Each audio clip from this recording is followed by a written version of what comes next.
ফরিদপুরের ভাঙ্গা উপজেলায় আলী ও হামিরদি ইউনিয়ন ফরিদপুর ২ আসনের সঙ্গে সংযুক্ত করার প্রতিবাদে এবং সীমানা পুনর্বহালের দাবিতে মহাসড়ক ও রেলপথ অবরোধের কর্মসূচি চলছে। তৃতীয় দফায় ৩ দিনের কর্মসূচির প্রথম দিনের অবস্থা জানাতে ফরিদপুর থেকে যুক্ত হচ্ছেন সহকর্মী মনিরুল ইসলাম টিটু। মনিরুল ইসলাম টিটু, আপনার কাছে জানতে চাইব সেখানকার অবরোধের আসলে কি অবস্থা, মহাসড়কের ঠিক কোন জায়গাটাতে আসলে অবরোধগুলো করা হচ্ছে এবং কর্মসূচি চলছে, রেলপথের অবরোধেরও সর্বশেষ আপডেটটা জানবো আপনার কাছ থেকে।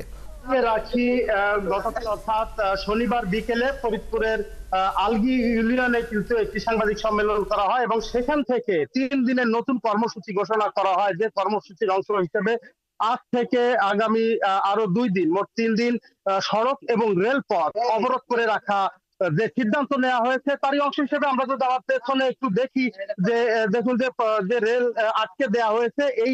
এটি নকশিকাঁথা এক্সপ্রেস, যেটি খুলনা থেকে সকালে আসছিল সকাল 8:30টার দিকে এই এলাকাতে আসার পরে এখানে কিন্তু আটকে দেওয়া হয়। তো এই ৩ ঘন্টা ধরে কিন্তু এই রেলটি অবরোধ করে রাখা হয়েছে। তো আমি একটু কথা বলতে চাই এখানে যারা আছেন, যে আপনারা যে অবরোধ করছেন বা এই কর্মসূচিগুলো কেন আপনারা নিচ্ছেন, আপনাদের দাবিটা কি? আমাদের দাবি হলো আমরা ভাঙ্গা এবং ভাঙ্গা থেকে বিচ্ছিন্ন হব না। হামিরদি এবং আলগি ইউনিয়ন, এই দুইটি ইউনিয়ন, আমরা ভাঙ্গা থেকে আলাদা হব না।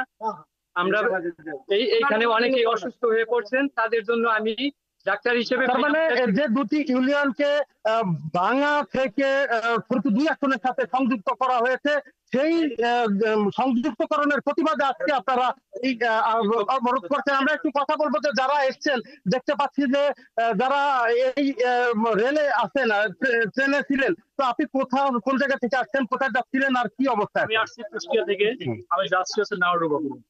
তো এখানে এসে ৮টা থেকে এই পর্যন্ত বসে খুবই চরম দুর্ভোগে আছি।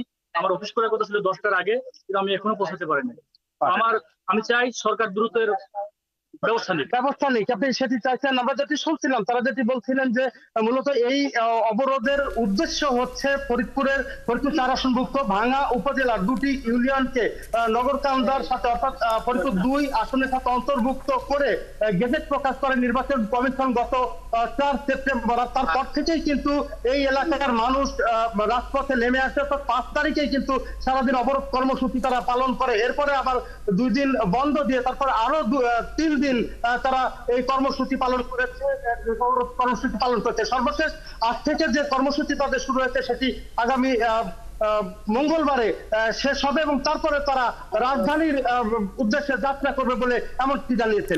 পরবর্তীতে আরো কঠোর কর্মসূচিতে তারা যেতে চান এবং পরবর্তী সংবাদগুলোতে আসলে এই অবরোধের পরবর্তী আপডেটগুলো আপনার কাছ থেকে জানার চেষ্টা করব। মনিরুল ইসলাম টিটু, অনেক ধন্যবাদ সংবাদ সংযোগে যুক্ত হওয়ার জন্য। দর্শক, আমাদের সঙ্গে ফরিদপুর থেকে যুক্ত হয়েছিলেন সহকর্মী মনিরুল ইসলাম টিটু।